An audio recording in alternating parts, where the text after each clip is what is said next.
Hi, Gary here. I had a discussion with my wife the other day about good friends of ours, and it's the summertime, and she said, "Oh, they now love their place up north, and now they're not going to move permanently to Florida." And I said, "Wait till January and ask them again, because I've seen this now 3 years in a row." And in January, I have a discussion where it's like, "I hate it here. I'm selling our house." Well, that's not the only reason to go to Florida to domicile, but that certainly adds a lot for many people who get sick of the weather in the wintertime up here. I love the summers, but the winter.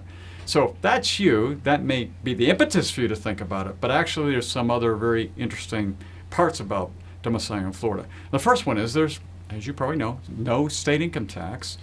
And when you look at, in this case, Illinois, you could be from any of the northern states, but Illinois, there's a 5% flat tax. So if you make $100,000 a year, it's $5,000.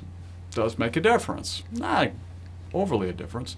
Actually, the bigger difference tax-wise is Illinois' inheritance tax. And what do I mean by that? Well, currently the estate tax for the federal level is $11.4 million apiece. So you have to have a $23 million estate before you pay estate taxes. For the majority of people, that's not an issue. However, there are people getting over $8 million. There's $4 million for a husband and a wife, spouse.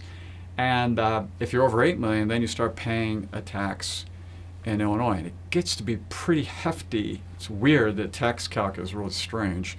But basically, you can look at somewhere in the 20% range or higher initially, and it gets down a little lower than that. But if it's a $10 million estate, you'd be looking at a couple $100,000 in estate tax. That's an issue. Now, how does this work? Well, the most important thing is intent. A lot of people think, 6 months in a day, I'm in Florida, blah, blah, blah. That's not really true. It's more true that you have intent. What does intent mean? Well, you change your driver's license, you change your doctors, you change where to go to church, you change where everything gets mailed to. You do spend time there more often. You call at home. You register to vote. You homestead your home there. All these other things. It's all intent driven if you're going to change domiciles from one state to another, in this case in Florida.